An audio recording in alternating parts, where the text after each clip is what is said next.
هلو سلام، چطور؟ به قسمت دوم ریاکت خیلی خوش اومدین. این کانال یوتیوب هم اگر سابسکرایب نکردین سابسکرایب بکنین، ممنونتون میشم. چیزی نمونده تا 1000 نفر، فقط 989 نفر دیگه باقی مونده تا تبدیل به 1000 نفر و یک سابسکرایبر بشین. پس اگر سابسکرایب نکردین حتما سابسکرایب بکنین.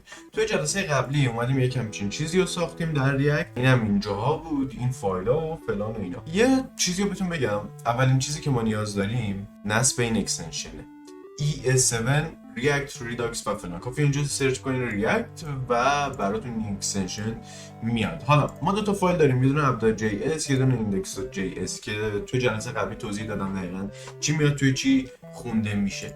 یه چیزی رو بهتون بگم، ما می‌خوایم از صفر کارو شروع بکنیم، پس نیازی به هیچ چیز آماده که از قبل ریاکت در اختیارمون گذاشته نداریم. پس من میام زارت همه رو میزنم، پاک میکنم به غیر از فایل index.js. خب اینجا یه ارور داریم و خب ارورش هم منطقیه، همه چیزش رو پاک کردم. من اینجا باز میام همه چیز رو پاک میکنم. خب من خیلی قویم و میام همه چیز رو پاک میکنم. الان میبینین یه لوکال هاست یک صفحه خالی داریم. این نکته رو بهتون بگم، اینجا ما توی پابلیک در واقع این صفحه‌ای که الان اینجا واسه ما لود شده از کجاست؟ از توی index.js. من اگر یه دونه اینسپکت المنت اینجا بزنم میبینین که اینجا در بخش بادی ما یه دیوی داریم به اسم روت که همه چی توی این روت میاد و خونده میشه و ما هم از این روت استفاده میکنیم، همه چی رو میریزیم توی روت. ولی چطوری میبینیم این کار رو انجام میدیم؟ الان با دیگه متوجه میشوید. من یه دونه کنترل بی میزنم، اینجا رو بزرگترش میکنم و برمیگردیم توی صفحه index.js عزیزمون. اولین کاری که باید انجام بدیم این هستش که بیایم و ریاکت رو ایمپورت کنیم. خب میزنم ایمپورت ریاکت و ریاکت خودش واسه هم ایمپورت میشه. وقتی که در واقع اون EF7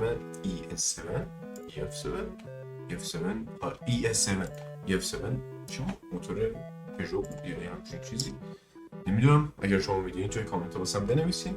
آره میام اینجا ریاکت رو ایمپورت میکنم و بعدش ریاکت دام هم ایمپورت میکنم. ریاکت دام چیزیه که من اجازه میده توی صفحه ها بگردم و اینجور چیزها.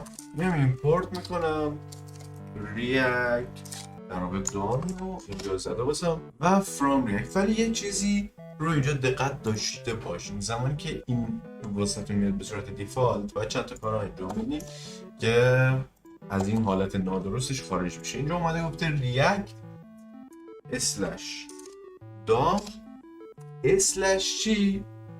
اسلش کلاینت. این رو بیاین ایمپورت بکنید. یه خورده بخوام کدامو تمیزتر بکنم، در واقع میام به مثلا یه دونه کامنت میذارم، با زدن کنترل و اسلش میتونیم کامنت بذاریم. مینویسم چی؟ this package. آره این this package هم. بعدش میام حالا شروع میکنم به اون ساختن بخش اصلی سایت. اولین کاری که میکنم میام یه دونه تابل درست میکنم، تابل انگلیسی فانکشن. اسم تابل هایی که میخوایم درست بکنیم خیلی مهمه که در واقع حرفشون با حرف بزرگ شروع بشه. چرا؟ چون اینها دیگه یک تابع معمولی خونده نمیشن توی ریاکت، بلکه یک کامپوننت خونده میشن. همونطوری که توی درس قبلی گفتم هر بخشی از سایت یک کامپوننته که در نهایت میان توی یه index.js و همشون با هم دیگه ترکیب میشن یا مرج میشن یا حالا هر چیزی که میخواین اسمشو بذارید. مثلا اسم کامپوننت هم میذارم امیران و اینجا می نویسم که یه چیزی رو بهتون بگم، مهمترین کار توی ریاکت اینه که شما از این دوست عزیزم استفاده کنید. اگر یه خط کد بخواید بنویسین، مثلا من اینجا می نویسم h1 و اینجا مثلا می نویسم welcome to my site. اوکی الان welcome شد توی my site و اینا. پس الان قاعدتا من اگر اینو کوچیکش بکنم میتونم اینجا یه چیزی ببینم، ولی هیچ متنی توی صفحه سایت من نیست. چرا هیچ متنی توی صفحه سایت من نیست؟ چون گفتم همه چی توی index.html و توی روت خونده میشه، ولی ما به اینجا نفهمیدیم که آقا این چیزی که الان درست کردی، این کامپوننتی که الان درست کردی و بیا توی روت بخونش. چی کار باید بکنیم؟ باید بیایم روت رو معرفی بکنیم. من اینجا می‌نویسم روت مثلا، حالا هر چیزی که دوست دارید. اینجا مثلا می‌نویسم کامپوننت و یادتونه توی جلسه قبلی گفتم، توی دو جلسه قبلی گفتم یه چیز شبیه، یا شاید هم توی ویدیو شورت هم گفتم، لینک هر ستاشون رو میذارم بریم ببینید تو کدومشون. گفتم که این مثل ریاکت مثل یک پایتون تحت وبه. چرا؟ چون شما همه چی رو میتونین اینجا ایمپورت بکنین و اکسپورتش هم بگیرین و از اینجور چیزا. حالا کاری به اینا نداریم، میریم سراغ روته که میخوایم ازش استفاده کنیم. من یه دونه ثابت درست میکنم به اسم کانست روت، اسمشو میذارم روت، مساوی قرارش میدم با ریاکت دام دات create root و حالا مثل جاوا اسکریپت داکیومنت دات get element by id root. بعد اینکه این کارو کردم میگم آقا root دات render چی؟ رندر بکن چیو؟ امیران. ولی این چیزی اینجا باید امیران به یه تگ قرار بده، اینطوری هم بسته بشه. حالا میگه که اپتون ساکسسفولی داره ران میشه. بریم ببینیم. واو Welcome to my site. خیلی خوب، اینجا اومدیم اینو درست کردیم و یه کامپوننت ساده ای که الان اومدیم درست کردیم و تونستیم ازش استفاده بکنیم. خیلی ساده و راحت. توی جلسات بعدی میریم کارهای مختلفی انجام میدیم، ولی الان ما یه چیز دیگه هم در واقع نیاز داریم و اونم CSS مون. خب CSS مون رو چطوری درست بکنیم؟